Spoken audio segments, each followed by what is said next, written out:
Still standing even after working in journalism for as long as she did and teaching students. Clarence Bruyere. Clarence. There he is. Wonderful. Vivian Castleberry. Oh, don't pause. Well, here's one. Mike Cochran. I guarantee you Cochran has a drink in his hand. Good, good, good. Dottie Griffith. Oh, there she is over there. Terrific. Jim Henderson. In recovery, Jim, great to have you with us tonight. Shelley Katz. Shelley's back there. Great. Bert Sheff.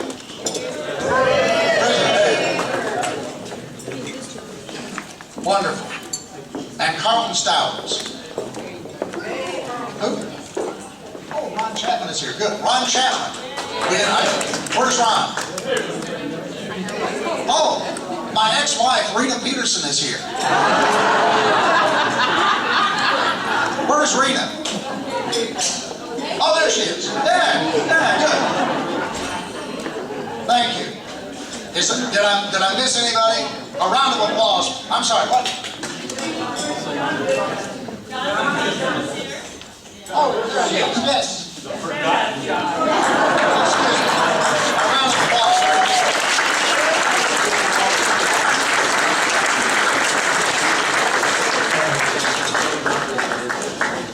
Great, thank you. Did I introduce myself? I'm Tony Peterson. And that's why Rena's my ex-wife. She's not my ex-wife. Everybody accused us of being married for 30 years because we spell our name the same way. But so far as I know, we're both Norwegian and we're not related. Well, again, thanks to everybody for being here. I want to recognize two people before I give up the podium. Two people who are the co-chairs of this event, one of whom is going to come immediately and introduce the MC for the evening. But I want to introduce them together because they have had really an extraordinary time doing this, and they've put in enormous amounts of work. And I want to recognize both of them, and I want to thank them on behalf of the Press Club. The first is Janie Bryan Lovelace, co-chair. And of course, David Dunnigan. Where's David? Thank you both. This is truly a great evening, and it would not have happened without you. And without further delay, to introduce the MC for the evening, I would like to bring Janie Bryan Lovelace to the podium. Janie, come on up.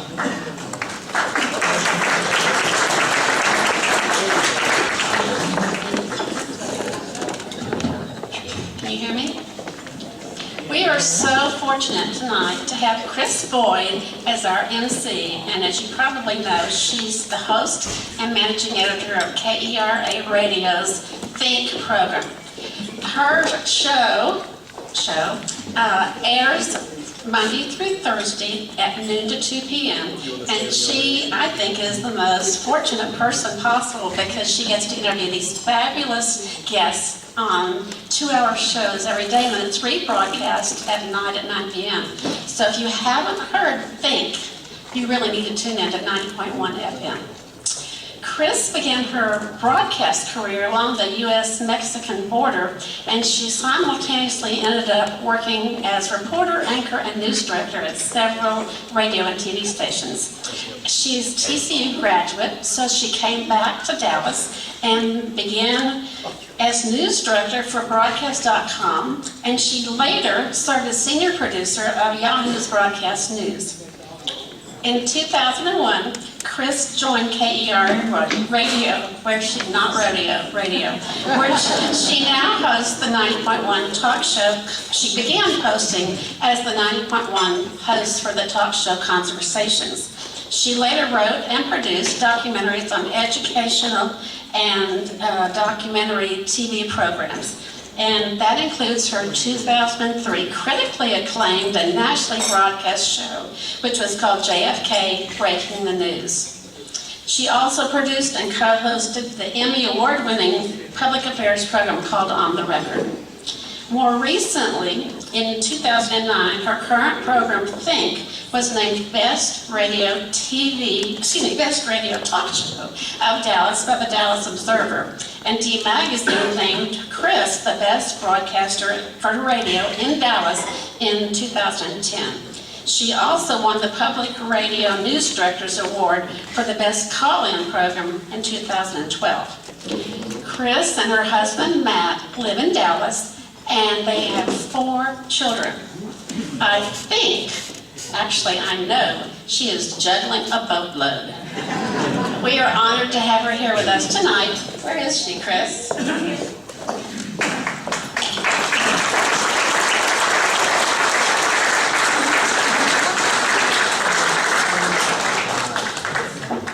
Thank you, Jane. I think you have my bio memorized better than I do, so I'm very impressed by that. I only have 1, you have 10. 10. I'll be doing a little more reading than Janie did.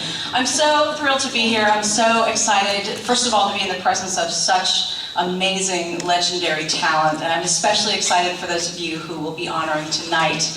And I have to say, journalism careers don't last as long these days as they once did. I love being in a room where 22 years in the business makes me the kid. So thank you all for that.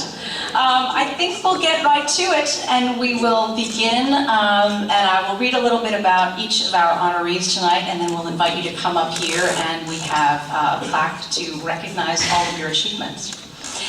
Since becoming a sports intern for the Dallas Morning News in 1967, while at the University of Texas at Austin, John Anders' entire journalistic career has been with the newspaper. After graduation, he joined the sports department as reporter and columnist, writing, get this, 5,000 columns in 33 years at the news. 7 years into his tenure, John spent a tumultuous year as entertainment editor for the paper. He says he escaped in the nick of time from the posse assembled to run him from the premises. We should have fired you, mused executive editor Tom Simmons years later, but instead, John was promoted to general columnist, and he spun yarns for the next 25 years. Receiving Katie, Headliners, AP, and Southwest Journalism Forum Awards, John has also served as a commentator for the then young KERA radio station, and later for newsrooms at KERA TV, WFAA TV, and KRLD FM. He has also taught community college journalism for 3 years. Calling himself a recovering journalist, John and his travel writer wife, Helen Bryant, live in Austin. Please congratulate John Anders.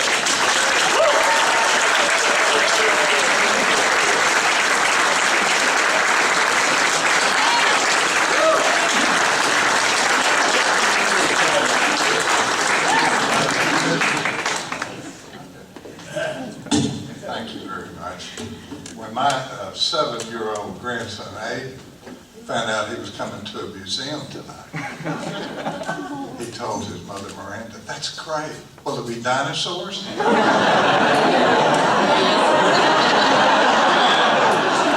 didn't make that up, I couldn't.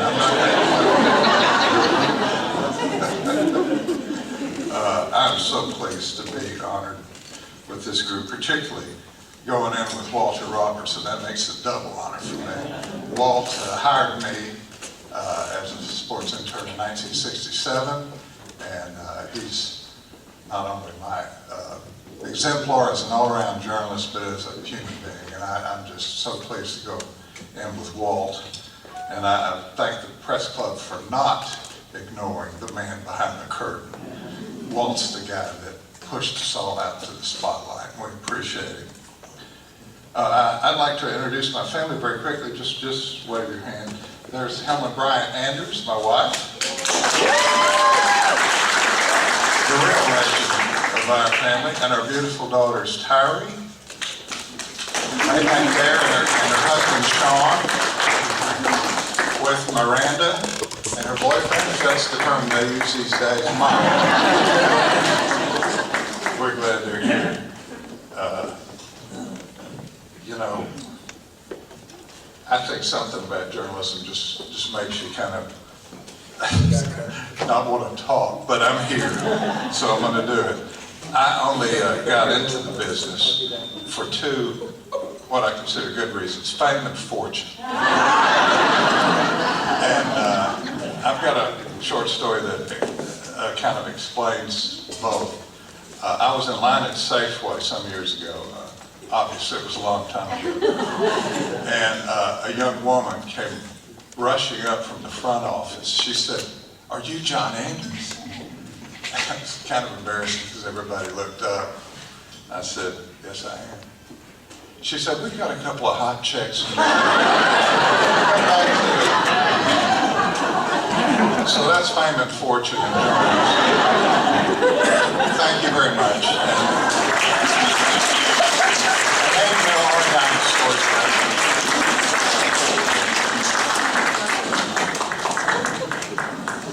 I love that John's notes were written on a little piece of reporter's notebook paper. After a 40-year career in broadcast journalism, Gloria Campos retired as a TV news anchor this past March. While still a student at Southwest Texas State University, she interned at KGBT-TV in the Rio Grande Valley and held a number of positions there before moving on to WFAA-TV, where she became WFAA's first Latino anchor in 1984. In 2010, Campos was inducted into the National Association of Hispanic Journalists Hall of Fame, having anchored the 5, 6, and 10 o'clock newscasts for 30 years. Gloria may be best known for her caring production and reporting on the station's Wednesday's Child segments, highlighting children from all walks of life who need homes. Both D Magazine and the Fort Worth Star-Telegram named her their Reader's Choice Best TV Broadcaster in the market, just 2 of the countless awards and recognitions that she's received during her career. Young Latinas especially look to Gloria as their role model, since she has successfully combined her career with 36 years of marriage to Lance while parenting their college-age twin sons. She is also passionate about education, women, and family issues, and she intends to continue supporting them.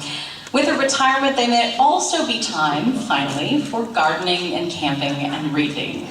Please congratulate Gloria Campos.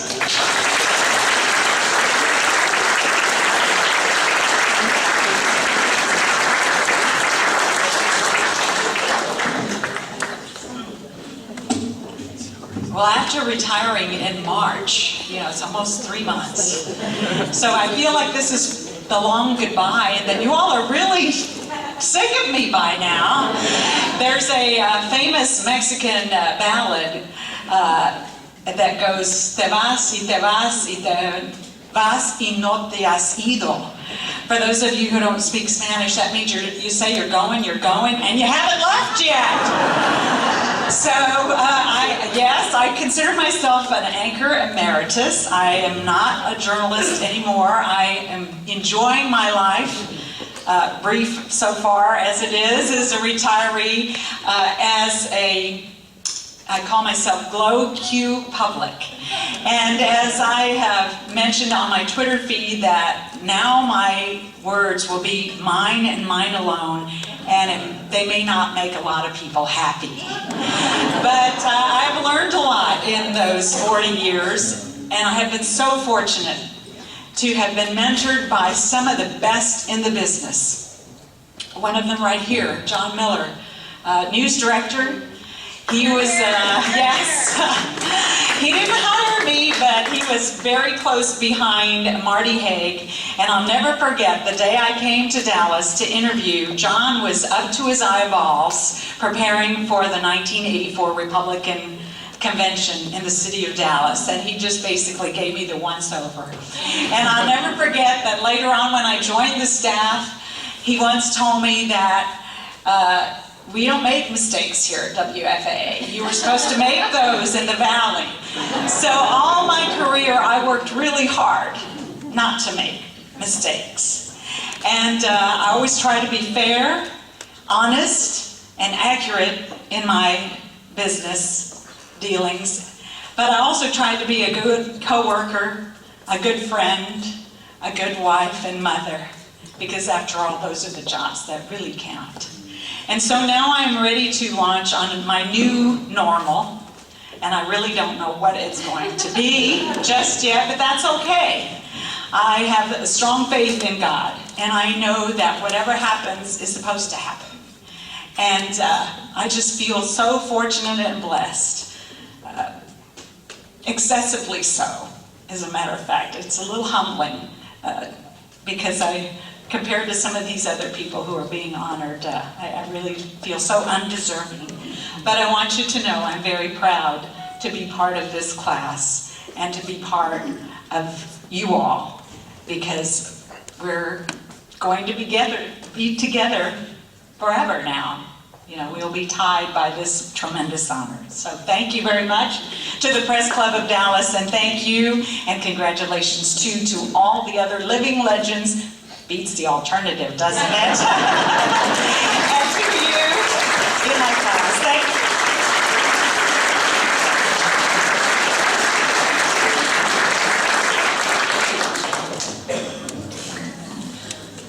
Iola V. Johnson graduated from the University of Arizona with degrees in political science and journalism. Her television news career spanned more than 30 years, favoring stories that made a difference in individuals' lives. An award-winning journalist, she is especially proud of her coverage of the war and famine in the Horn of Africa, attacking a story that had been largely unknown and ignored by the media before her coverage. One of the first women and the first African American to anchor primetime newscasts in the nation, she started at KVOA TV, Channel 4 in Tucson. Iola then spent more than 3 decades in Dallas-Fort Worth as one of the most popular and influential journalists of her time. Among her career's numerous awards, Iola was recognized as a living legend by the Dallas Junior Black Academy of Arts and Letters, and she received the Lifetime Achievement Award from the Dallas-Fort Worth Association of Black Communicators. Please congratulate Iola V. Johnson.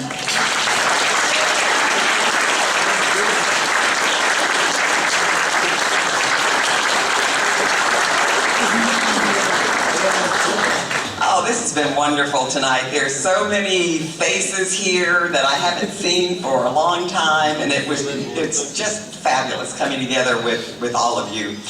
I wanted to share something with you that I posted on my Facebook the day that I got the notification about this tremendous honor.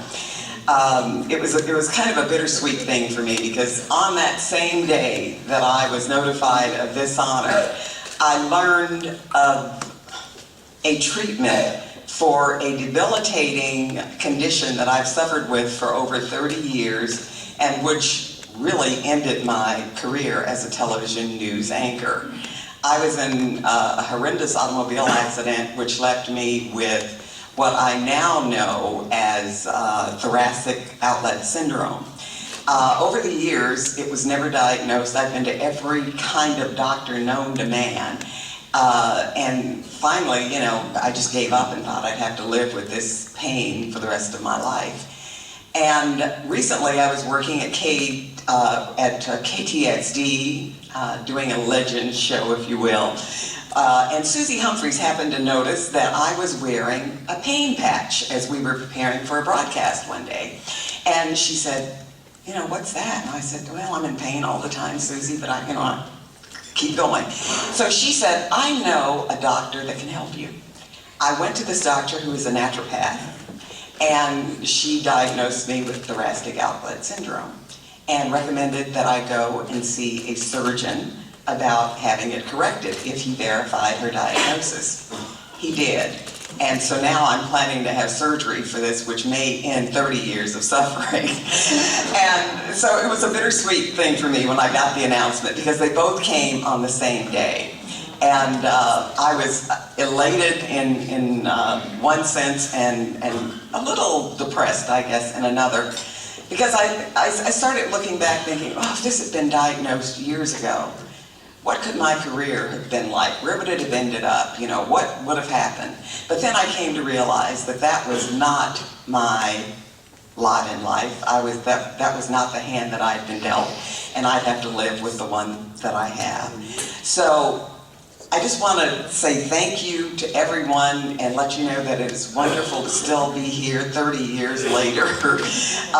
Rather, as someone said, it beats the alternative, I think Gloria said. You know, I would rather be here, I can't think of any place I'd rather be tonight than right here, seeing all these old friends and familiar faces. Ron Chapman brought me a picture that took me back an awful long way. I haven't seen him for a number of years, but it had to be in the early 70s. And there we are, looking so young and so happy and so excited. And Ron had kept the picture all these years. And it really, Ron, thank you publicly. It really means an awful lot to me. Thank you all so much for this wonderful honor, and let's all press forward. It is indeed a pleasure to be here in the midst of all these great journalists, and I am really thrilled and honored to be a part of this class. Thank you very much.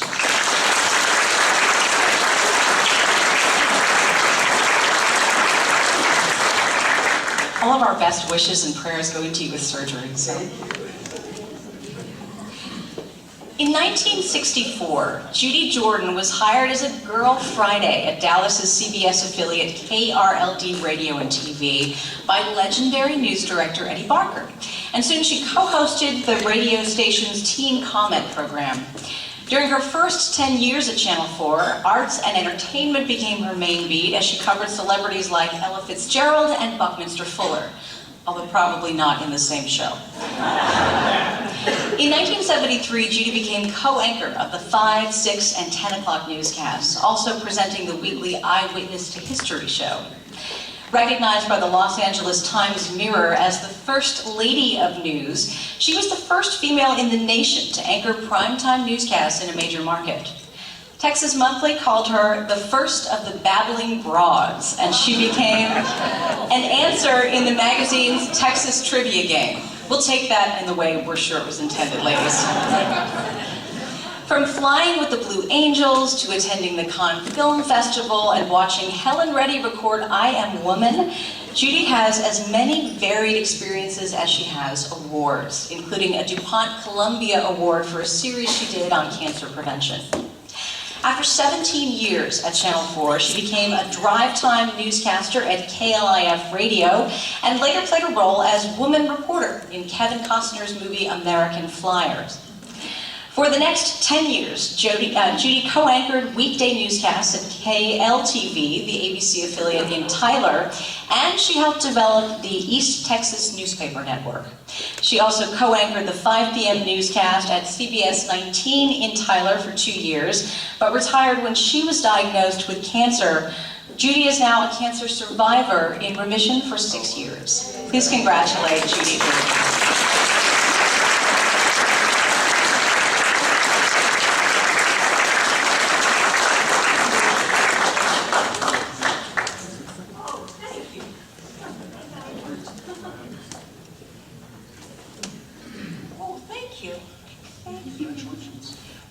So honored to be among you wonderful, distinguished group of journalists, and my goodness, I thank you so much. This has been like old home week to see so many old friends. I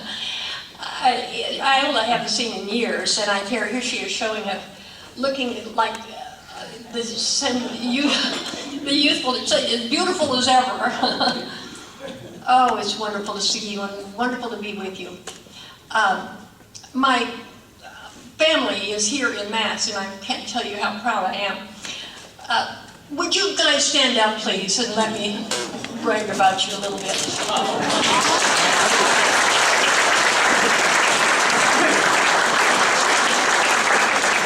This is Daryl Jordan here, Steve Jordan, who is the new mayor of Horseshoe Bay, and his wife, Peggy. What did I say? At least one of them, ladies. Oh, you're deep in art. My sister Martha. Where am I missing? Greg, where's Greg? Okay, there he is, way in the back.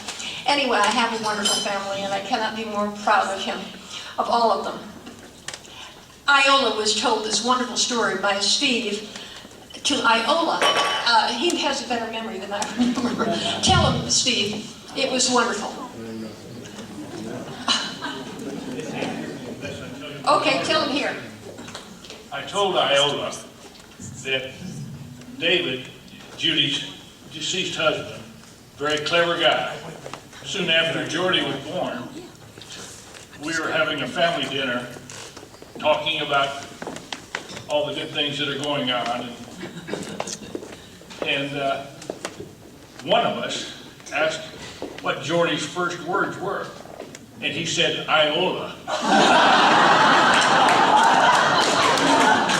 He got a lot of mileage up there.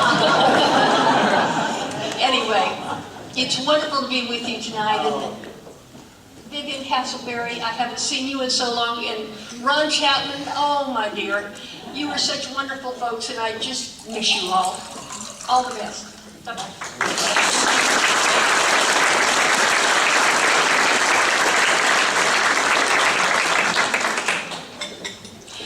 A 1969 TCU graduate, go Frogs, John Miller began his career in broadcast journalism as a photographer at WBAP-TV, which of course is now KXAS Channel 5, in Fort Worth, serving as chief photographer and newscast producer from 1967 till 1980. His 35-year career in local broadcast journalism includes being assistant news director at Channel 5, news director and executive news director at WFAA Channel 8, director of the News and Television Group for Belo, and news director at CBS's KTVT Channel 11. During his tenure as news director and executive news director at Channel 8, the station was honored with 2 Columbia DuPont Awards and a Peabody Award.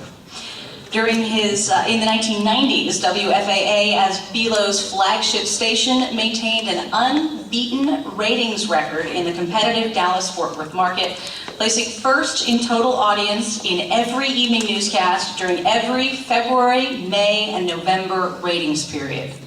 Some of you are happy to hear that, and some of you are grumbling. In 2002, John led the news department at the DFW CBS-owned station KTVT Channel 11. During Miller's year at the station, CBS 11 compiled a ratings record that made it the fastest growing of all the CBS major market-owned stations. Please congratulate John Miller.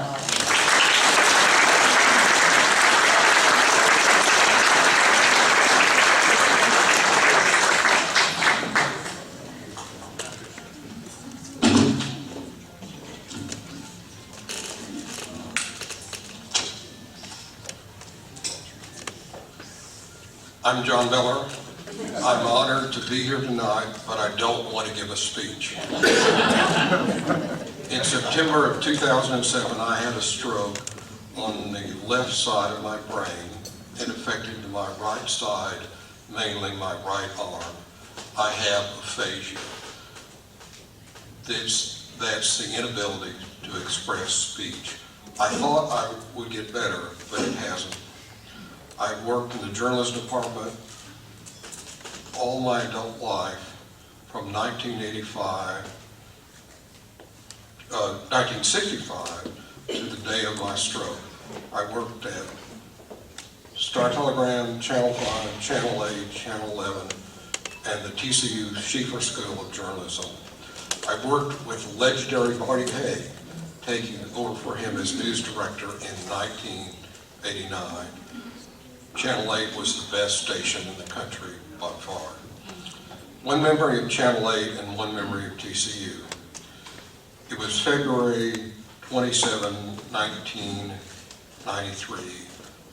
I got a tip from a news director in Waco that federal agents were planning to raid the Mount Carmel Center outside Waco. This happened on Sunday. 4 agents of the ATF were killed, and 6 Branch Davidians were also killed. We had crews pre-positioned in Waco. We went on the air at 2 p.m. and stayed on the air all day. The siege lasted 51 days, 51 days. We spent over $500,000. We had crews 24 hours a day. On April 19th, early in the morning of April 19th, the FBI agents counterattacked. Using tear gas and armored bulldozers, the agents began tearing the compound apart. Then after about 6 hours, 3 fires broke out in 3 separate parts of the building. The structures were quickly engulfed in flames. 76 French civilians were killed, including 20 children. Second memory is TCU. It was 2004. I was working at TCU as a journalism professor. We created TCU News Now. We won the nationwide SPJ Best College Newscast in a non-daily market. Of all the awards and contests over countless years, I am most proud of that. Thank you.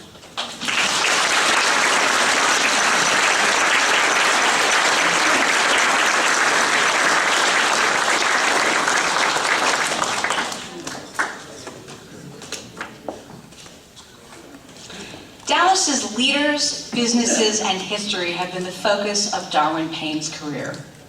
After graduating from UT Austin, he was a reporter for the Fort Worth Press, Dallas Times-Herald, and KERA's award-winning newsroom. He earned a Master of Arts degree in history from SMU and a PhD in American Civilization from UT Austin. Darwin earned the title of Professor of Communications Emeritus after teaching young journalists at SMU for 30 years. Although he retired in 2000, he continued teaching a course in Dallas history and conducting research on SMU's history. He is the author already of more than a dozen books, and Darwin is currently completing 2 more. A biography of TI founder and former mayor J. Eric Johnson, and a book commemorating SMU's centennial celebration for 2015. A past president of the Texas Institute of Letters, Darwin was one of the researchers who helped create the Old Red Museum in Dallas, and he's been honored by numerous historical organizations. With his wife, Dallas native Phyllis Schmitz-Payne, Darwin has also juggled being a father of 4, and the only thing he's not good at is actually retiring when he says he has retired. Please congratulate Darwin Payne.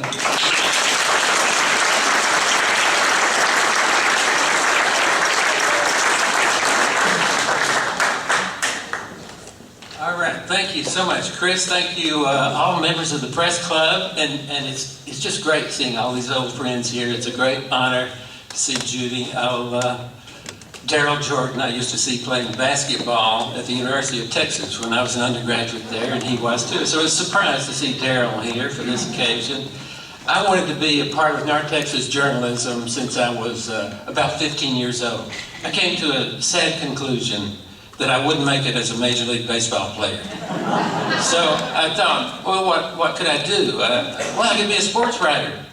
So I thought I would be a sports writer, and that got me into journalism. I never wrote sports, actually. I never wrote a single sports story in my life, but I went into journalism. And actually, my interest in journalism, I might say, started earlier than that. When I was about 13, I threw the Dallas Times-Herald. Now, and in those days, we porched the paper. We threw it on every front porch. Now, I thought I'd learned the afternoon business of journalism, doing that. And then I thought, well, I ought to learn the morning business too. So a little bit later, after I rested a while, I took a Dallas Morning News route. And we didn't have to porch them then. So that was my education in journalism. It's been a great ride. It's been great fun seeing all of you, and I truly appreciate this award. Thanks.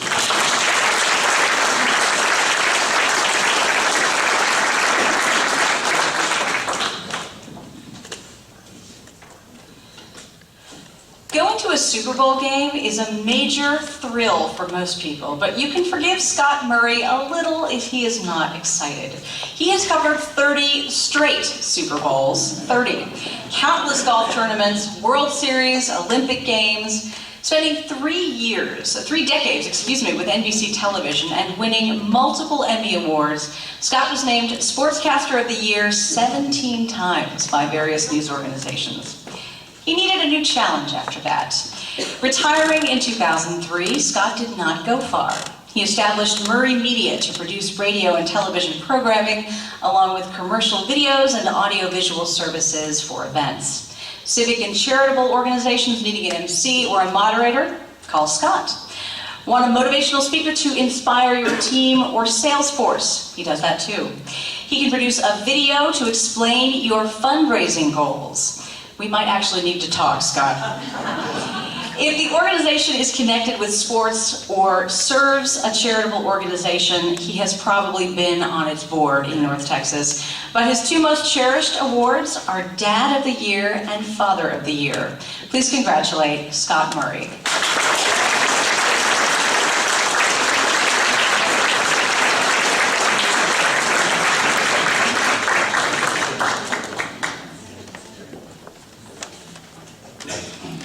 Well, I'm in business with my son, Murray Media, that you make note of, and got a call 2, 3, 4 weeks ago, whenever it was, and he says, Dad, somebody wants to give you a Legends Award. And I said, really? He said, yeah, it's the Dallas Press Club. And I thought to myself, a Legends Award. That's basically an award that tells you you're a dusty old guy and it's time to move on. But as I come here today, I'll tell you what it does. It reminds me of what a special organization, what a special business, what a special occupation I was involved with for close to 40 years. It was a time, from the time I got out of college until I was getting ready to go to grad school and become a pediatrician. That's all I wanted to do since I was 5 years old. People say, why do you do charity work? That's the reason. So working with children or working in medicine has always been my forte and the thing that I really enjoy. Television, broadcasting, journalism, sports, that was more of an avocation. But it's amazing how they flipped just before I went on to med school. And it was a decision that, as I look back, it was the best decision I made in my life. I was given an opportunity to be a part of an occupation that I had a chance to meet each and every one of you and so many more people. And they really, in so many ways, every one of you, in some way, shape, or form, became a mentor of mine.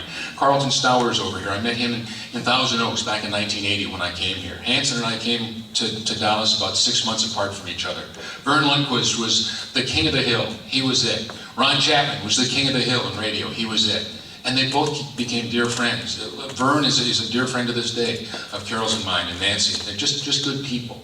And it's the people that I think I cherish most about being a part of this incredible occupation. And yet, when I think back to all the things that I had a chance to do, it was meeting someone like Iola, or meeting someone like Gloria, or meeting someone like a John Miller, and watching him get up here. My gosh, it was like listening to Rune Arledge. I mean, they were the competition, but they were people that you came to respect because of what they did, how they acted, how they responded, with dignity and respect in everything they did. So let me simply say to all of you, thanks for being friends and mentors over the years. Many of you not even aware of it. The big impression and the big, just the way you played an important part in my life.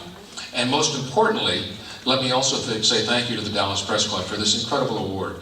You know, we've all received wonderful awards in our lifetime, but when you're honored for something like this that has to do with what you've done for so many years along with your peers, it's really very special.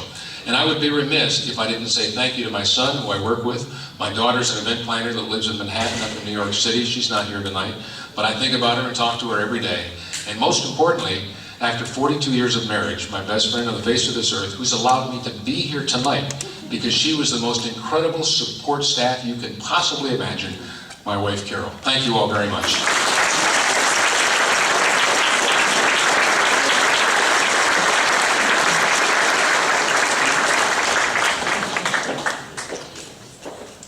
A native Dallasite and 1943 Sunset High School graduate, Walt Robertson was inducted into the Army on graduation. He drove a tank across the Rhine River, dodging Nazi bombs before his 19th birthday. After World War II ended, Walt attended SMU, receiving his journalism degree in 3.5 years while also working as a copy boy on the Dallas Morning News night shift. After graduation, he worked full-time in the News's sports department covering high school sports. He became assistant sports editor in 1957 and succeeded Bill Reeves as sports editor in 1962. Walt spent almost 25 of his 40-year professional career with the Dallas Morning News as sports editor. Walt assembled staff that included some of the giants of sports writing, such as Bud Shrake, Gary Cartwright, and Bob St. John, as he also molded the News's sports section into one of the best in the nation. Though most of his attention was focused on administrative responsibilities, he occasionally continued writing and reporting. Walt's many awards included those for his 1972 coverage of the historic Olympic Games in Munich, where he not only filed reports on athletic competitions, but of course he covered the tragic raid of the Black September terrorists on the Olympic Village. Walt hired the first African-American sports writer to work on a major U.S. newspaper. He also hired the first full-time female sports writer. He was instrumental in establishing the Texas Sports Hall of Fame, and he served as president of the Texas Sports Hall of Fame Foundation. Now retired, Walt lives at his lakeside home south of Dallas. Please help me in congratulating Walt Robertson.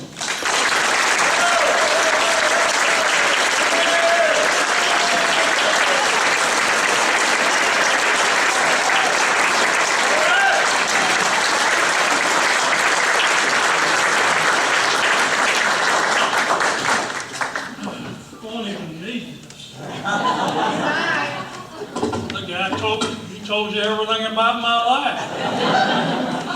No, I seriously, I wanted to add one thing, though.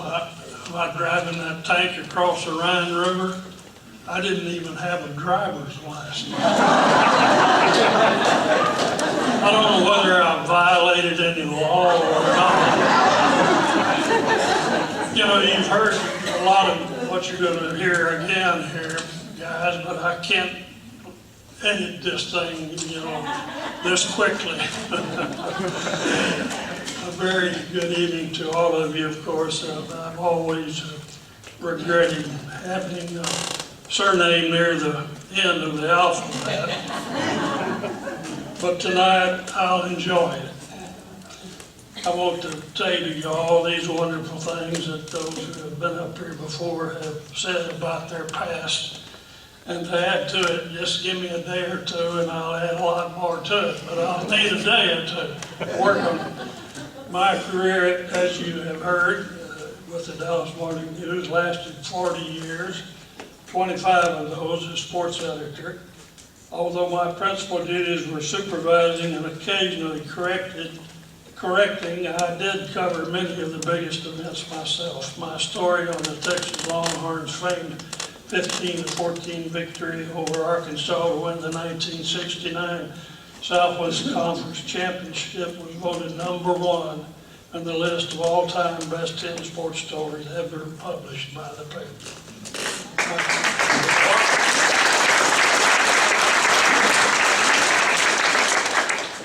My coverage of the 1972 Olympic Games in Munich, in which more than a dozen members of the Israel team were killed on Palestinian terrorists, also won several awards. I also served as the founder of the Texas Sports Hall of Fame and spent most of my 40-year career at the Dallas News as co-worker with famed Lamar Hunt. Excuse me, I'm going to put my eyes on. Get a little blurred.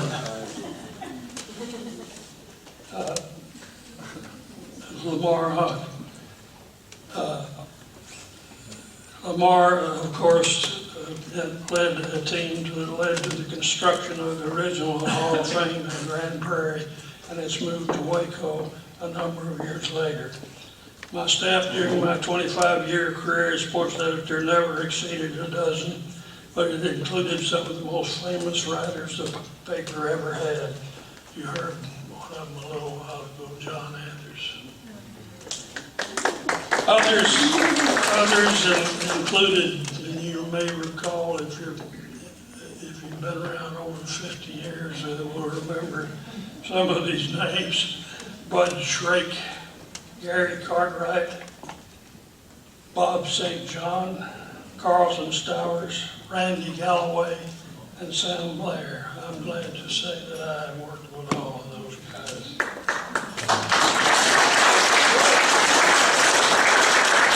I don't know whether you mentioned it or not, but I did hire the first woman ever to work in the sports department.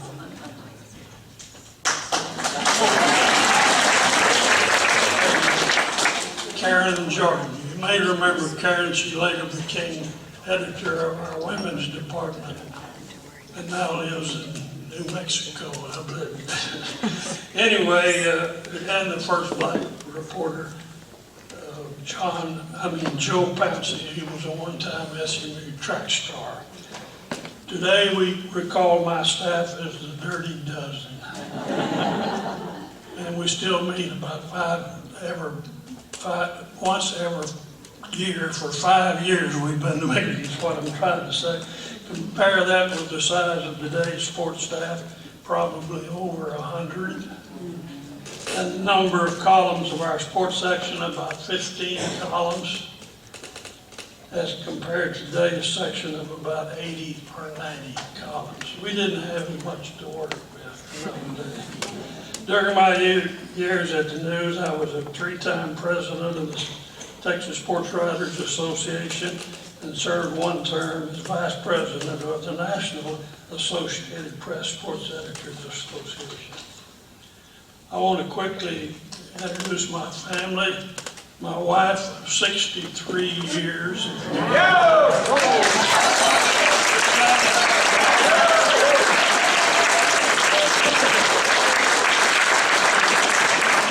I'm just curious, can anybody come close to 63 years? And a lot of my family is here. My 3 daughters, Becky Robertson,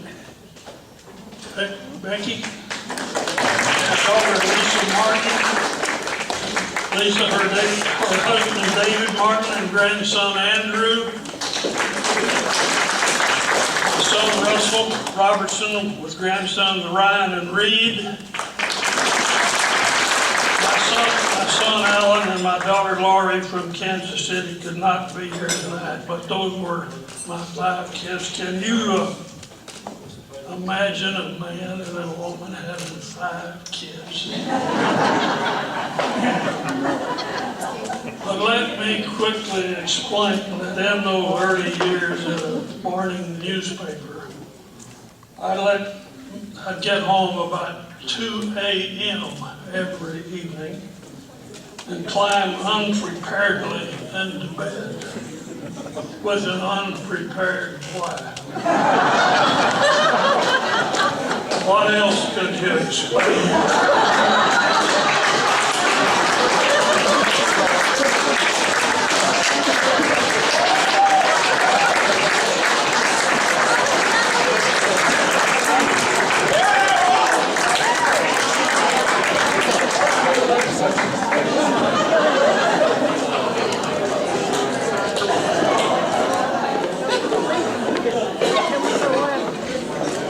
Our next honoree will not be with us this evening, which is probably a good thing, although we'll miss her because I don't know that she could top the end of that story. Sissy Stewart is home recuperating from a medical procedure earlier this week. She's on some strong medication, so we wish her the very best and that she enjoys the medications while she has them. Sissy was the longtime reporter and women's editor at the Fort Worth Star-Telegram. She joined the paper's staff in 1949 after working at the Corsicana paper. Sissy completed 39 years at the Star-Telegram before taking early retirement after 39 years. When the dean of the UT journalism department learned that she was going to Fort Worth, he called the managing editor, Phil Record, and insisted that her byline, her first byline, should be Lloyd Stewart. That was her legal name. It stuck. After a few years, she was asked to do a daily column in addition to her reporting work, and she was then allowed to byline that part of her work as Sissy Stewart. If you know her, you know that she tells great stories, like getting the first and only profile article on Perry Bass, who was a completely media-shy executive who had refused to be interviewed by Fortune magazine. That amazed her then managing editor Jack Tinsley, whose other top journalists had never gotten a toe in the door. She also tells the story of her exclusive on the marriage of Karen Masters to Colin Davis. It was all very hush-hush, but Sissy had met Karen through Zonta, which is an executive women's group. Sissy asked for an exclusive, and she got it, right down to the menu that followed the wedding ceremony.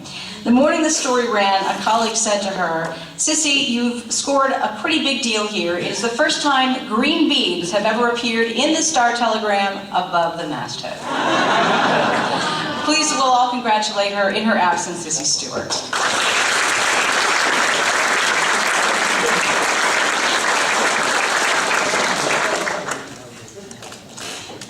Photographers are the luckiest people.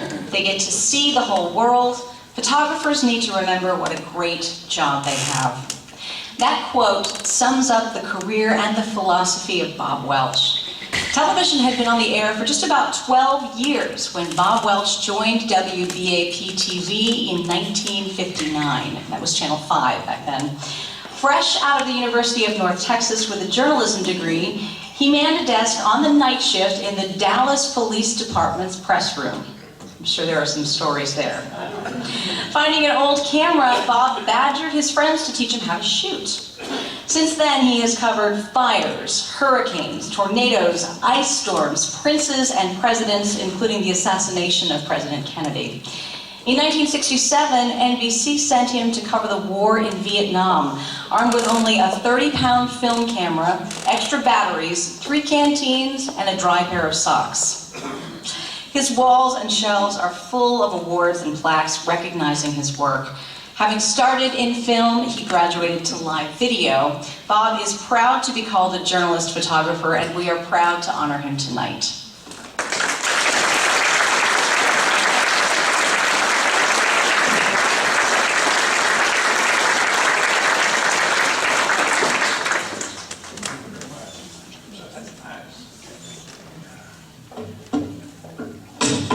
Excuse me.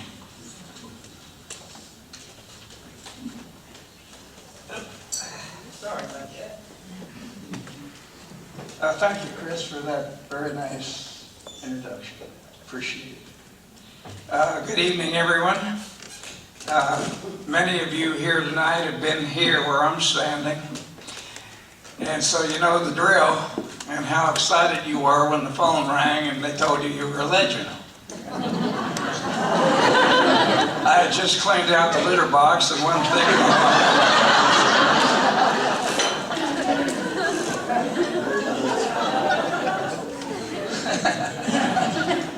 Being selected one of this year's 10 honorees is a humbling experience, and I want to thank the Dallas Press Club, which I will rejoin shortly after this evening, and will help pay what you need. And this has been a very, very significant one. My lovely wife, Berlene Welch, 53 years, we're shy of 10, but 53 years, and she's been my everything in terms of supporting me when I was in a war zone and supporting me when I was at Waco and anywhere else the news took me. And I for some reason, the timing in my news career matched all these strong stories left and right. They were coming one after the other. And you just soon finish one and then another one would break. And they're so significant, you all remember them over the years. And of course, being a part of all that was a very exciting time for me. Just 8 days ago, as I say, Berlene and I celebrated our 53rd wedding anniversary. And I would be, using that word again, remiss if I didn't introduce my family, which I'm extremely proud of. And I think this is a pretty handsome group. My daughters, of course, Marcy, Jackson, just wave, that's, you know what I mean. And her husband, Wes, who's on, he broke his leg when a horse fell on him. So I'm delighted that he had the courage to make it here and help honor my award this evening. And of course, our daughters, our granddaughters, where are you seated, girls? Emily Harrison back there, the pretty little blonde at Baylor University. And did I mention my other daughter, Lori Harrison, who's with American Airlines and has been for a number of years. Meredith Jackson, where are you, Meredith? But you're really missing some good-looking women. And then she has a guest, Anthony, wave to the folks. And he's here because of a genuine interest in history.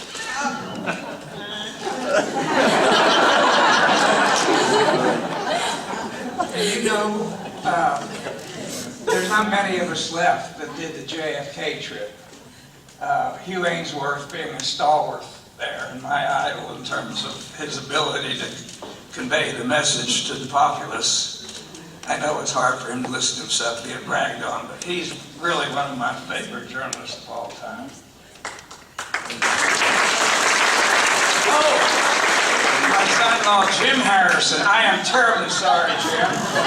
Jim, do you ever need a good lawyer? Jim Harrison, Capel, Texas. And he's a good lawyer. Did I miss anybody? Pray not. Okay, God bless you all, and I love you for being here, and thank you.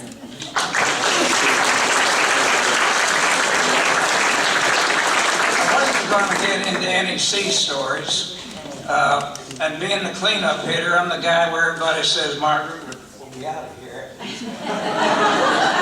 But there's a couple references I'd like to make out of all the hundreds of stories that one covers over 40, 50 years of doing. Can you hear me all right? 40, 50 years. I'm waiting for the yawn, so I'll sit down. There are just a certain few that stick out in your mind. They don't have to be significant. They can be very small. There's Ernest Minitry, who about 40 years ago, working for Goodwill Industry, I didn't know I remember his name, made brooms. He's blind. I shot that story with Ernest Minitry. He went on to become Texas Goodwill Industry of the Year, and then went national and won National Goodwill. I like to think I had a little part in it. I did a video with him and the whole thing they used, I'm sure. But he was amazing. And he was there with this very dangerous machine making brooms. And what a courageous guy he was. And General Walker, this is going to be a footnote in history, but it's one of my favorite stories because our getting along with the police, no, it was wonderful. We would sign statements. We would be there. If something was embargoed, we would honor that. They knew us by name. We knew them by name. I'm not even overstating it. That's exactly the way it was in the 50s and 60s. And of course, Channel 5, as mentioned earlier, was only 12 years old. So we were flying by the seat of our pants. I mean, almost everything we did was something we discovered we could do or couldn't do. And, but anyway, Oswald that night decided to take a pop shot at General Walker. Do y'all recall General Walker? Am I talking to a blank? Everybody knows General Walker. He was hard-driven. He was a strong rightist and had opinions about a lot of things and had a lot of friends and a lot of enemies. And how Oswald fit into all that, I really don't comprehend. But I was just driving into my driveway in Irving from the night shift. I worked nights for about 7 years. Nobody ever left Channel 5 back then. You got on, you stayed there. Or you went to Channel 8 from Channel 5.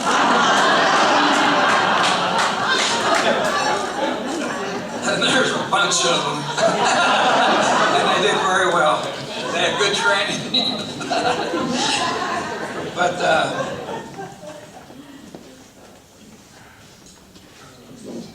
I turned around here on the police radio that there's been a shooting on Turtle Creek. And not a lot of people were getting shot at on Turtle Creek. But I knew General Walker was a target for people who didn't particularly care for the man. And so I turned around, headed back into Dallas, and the police knew me, I knew them, they just let me in.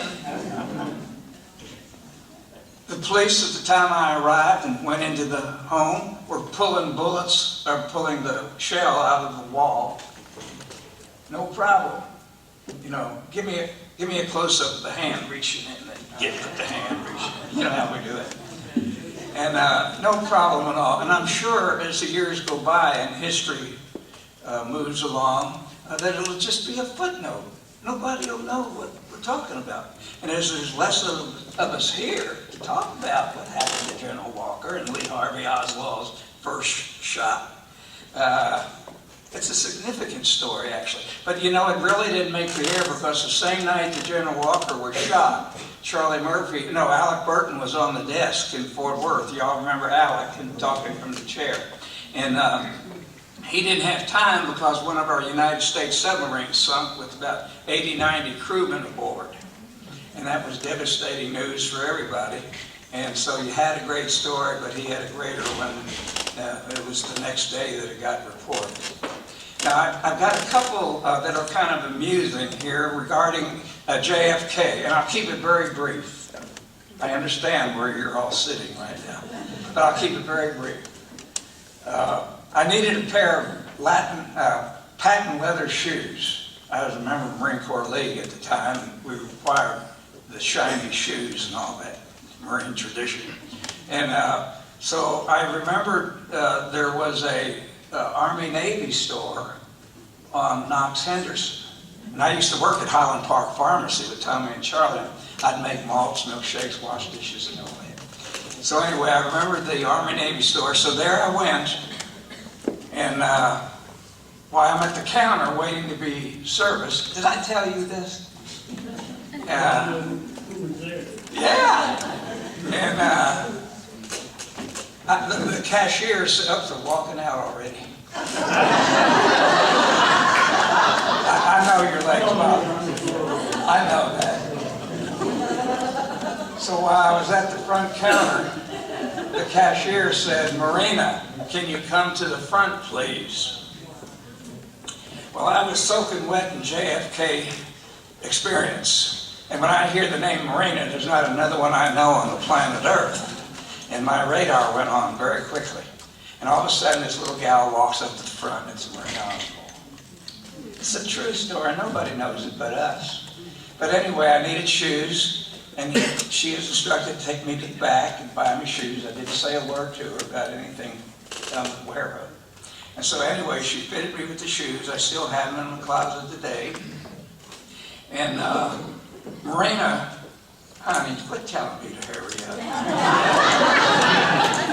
I know she means that. I talk too much. But anyway, I told her I was in the news business, and I remember Marina and one thing. Anyway, so she said, "Well, do I think that Lee shot the president?" And I said, "Well, all indicators are that he did." And that's about all I can say. You know, I wasn't privy to that kind of insight. And she said, "He did." So I'm wondering to this day, although I have volumes and volumes of JFK material, I'm hearing from his wife. And she said he did. Well, there's other people who say he didn't either. And if you know anything about it, this stuff hadn't been talked about a whole lot. They're called theorists. And they come up with all these ideas. So I don't really have a bottom line there, but I just want to tell you, Marina was alive and well and working in an Army-Navy store. Okay, my second and last item concerns history books. And everybody, if you go to movies and you see like the movie JFK, it's pure garbage. If you know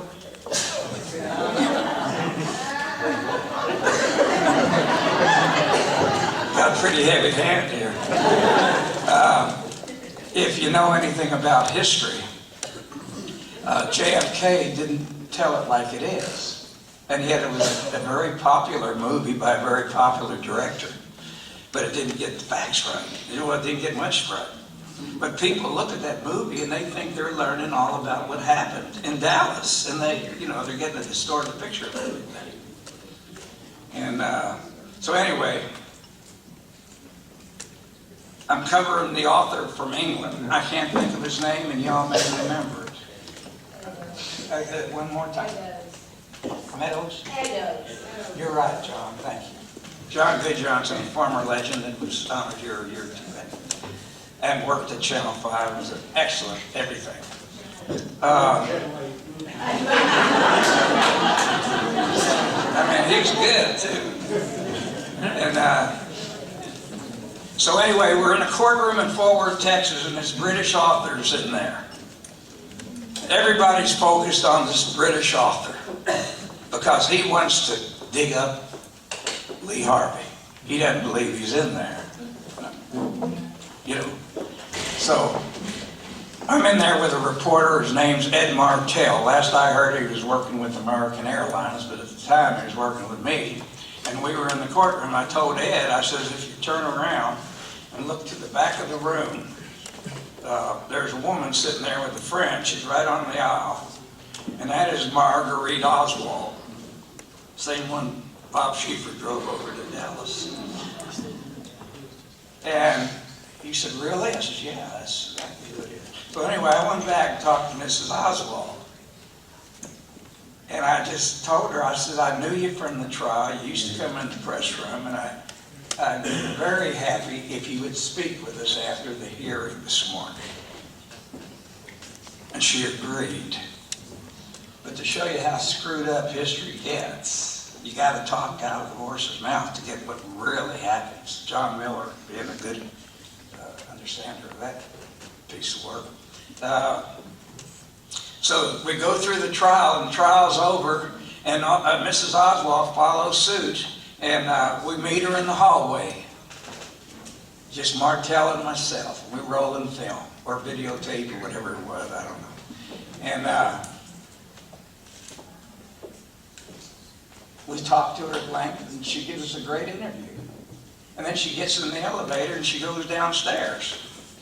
And then after all that happens, the news guys come over and say, hey, wow, who's that old lady you were talking to? I mean, you had a whole, true story, you had a whole room of news people. Some of them you'd recognize in a minute. Not a soul recognized Marguerite Oswald, the mother of Lee Harvey Oswald, who drove over from Fort Worth. And so you take incidents like that and seeing the ring in the store, and you learn that history, to really be understood, go to the museum. Go to the JFK Museum, to the audio department, and you actually get first-hand stuff. I personally, I've done 3 tapes for that museum. They're video and audio, and you hear exactly what we relate. And I'm sure some of you in here have done that. But if you're a student of that sort of thing, you'll get history straight, and it won't be. So anyway, there you have it. Lastly,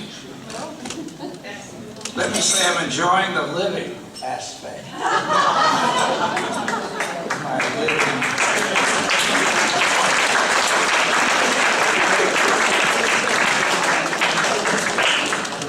Thank you all for attending. It means a lot to see people here when they don't have to be here, particularly knowing I'm going to be on the program. And it means a great deal, you being here for the class of 2014. So good night, Gracie, and y'all have a good evening.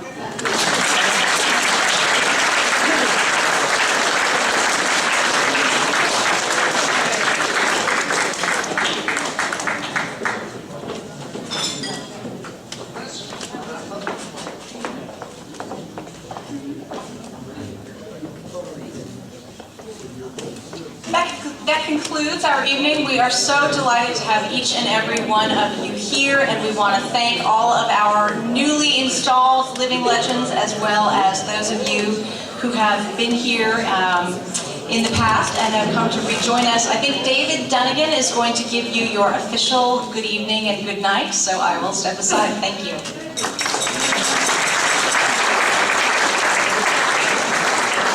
Well, knocked him dead just like you do 4 days a week. We love you, Chris. Thank you so much.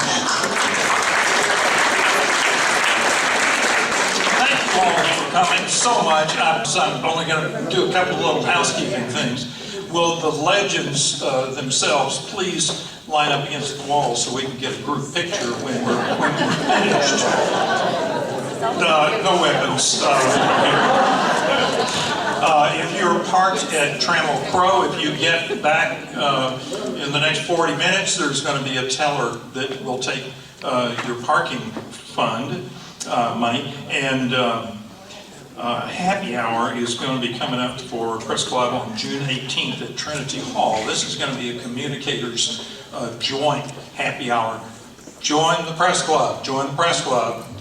Join the Press Club. You will get notes about all of these events that come. We have lots of fun. Not just this, but so many others. And I am so delighted to see Vivian Castleberry. She's the one you can blame for making this event possible. We were standing in a funeral line many years ago, not that many years ago, and we were chatting, and it dawns on me, we need to give roses to the people who are pushing back the frontiers of ignorance. And you've done a great job. Congratulations to everyone. Have a safe trip home, and we'll see you next year. Thanks.